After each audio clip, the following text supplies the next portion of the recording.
Hello, hello, hello, everybody. It is Matt, and it is Wild Wednesday already. Holy smokes, it's hard to believe. It is the new year, and we've already gotten past the holidays, and we are ready to roll on with more reviews.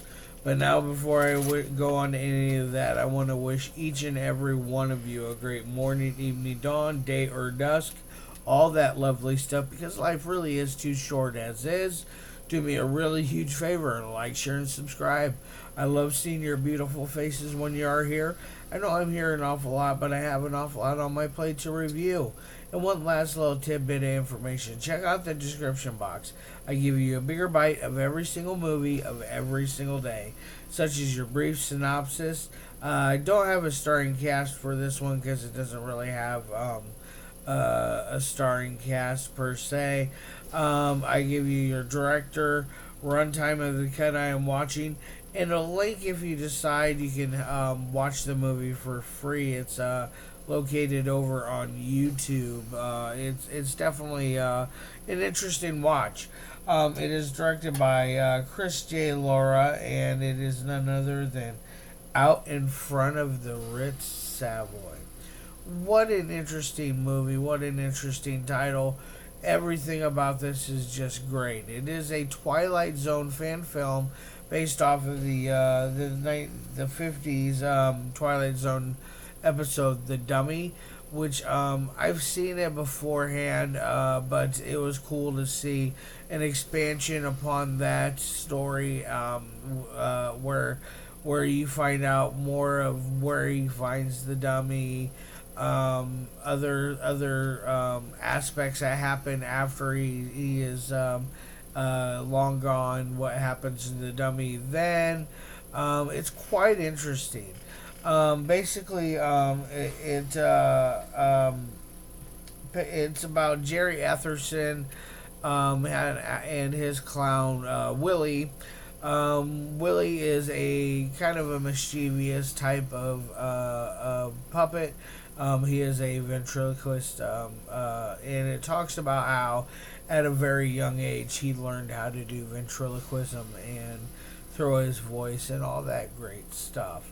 Kind of a lost trait or trick or whatever you want to say, that somebody can do. You don't hear that one very often anymore. But anyways, he moves on with his future. Eventually gets Willie, and as he has Willie, he starts to crumble from the inside out. There's so much going on with him that he begins to drink heavily. His best friend growing up is his manager, and he eventually decides he's had enough, and he's quit. It's quite interesting what happens, what develops on that end of the story, and then when you get into the later years, you find out that there is a guy that Wimple, I think was his last name. I can't remember his first name right now. But he gets control of the dummy, and as he has control of it, basically his looks look more like Willie's, and Willie looks more like Jerry, our previous ventriloquist. It's really kind of a creepy thing where they pulled the as Willie says, a switcheroo. It's really neat. I really like it. It's that whole aspect kind of gives me an early version of Child's Play, when we have the killer going and putting his soul into a dummy to help survive the what's about to happen to him. It's really interesting. I really liked this. It's set up in a documentary type style in as far as how it develops. Hence why I don't really have any actors listed. And two, they don't list any actors on here at all. I'm not really sure what to put on there for that, so I left it blank. Anyways, on to the three things that I love my movies to meet. First and foremost is the audio. The audio is very clean in this. It's probably the best audio that Chris has done out of his entire filmography that I've seen personally. I feel like he's really got this one down really well. It doesn't go above the sound like it doesn't crackle because it gets too loud, or it doesn't gosh, what do I want to say? There's no like static interference. There's none of that going on here. It is actually quite well. So I'm going to give him an A on that end.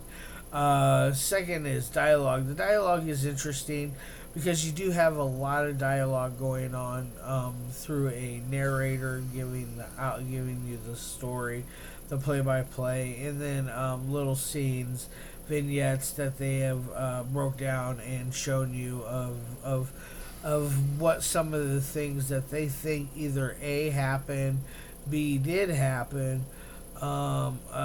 It's just and then C what happened afterwards. One of those kind of ordeals. I really dig the dialogue, the narration of this. It made it feel kind of like an episode of Unsolved Mysteries in ways. It was really cool. But it's supposed to be Twilight Zone, which I really like that. Huge fan of the original Twilight Zone series. I think they had their finger on the pulse of society at that time, and they created some of the greatest cinematic television series known to man. I mean, Twilight Zone is absolutely just a blockbuster in its own. And to do a fan film on it, that's quite a undertaking. And the fact that Chris did such a good job doing that, I really don't have anything negative to say about this film.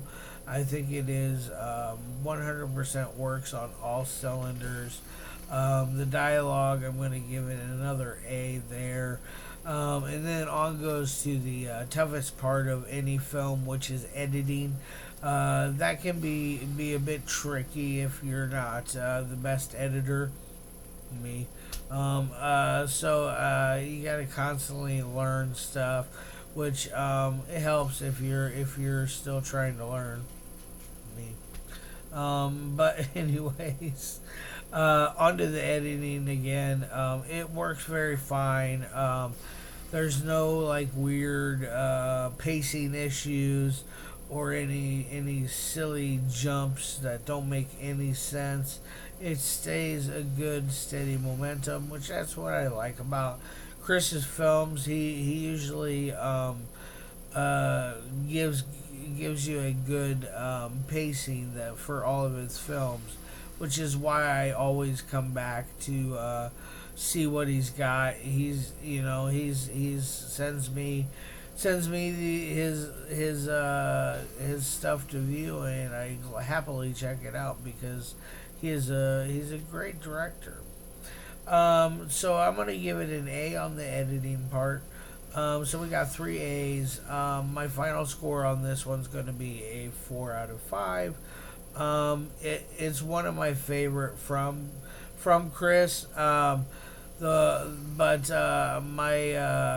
My favorite still is the Warrensdale, the third Warrensdale movie, Cult of oh shoot, I forget the name right now, which is bad because I'm in that movie. That one's my favorite. I'm being biased on that one. Alright guys, love your faces. Can't wait to see you either tomorrow or Friday. Saturday I have a blockbuster of a film to review for you. So tune in Saturday for that. It's one that I've been extremely excited to review and check out for you guys. All right, guys, love your faces, and as always, peace.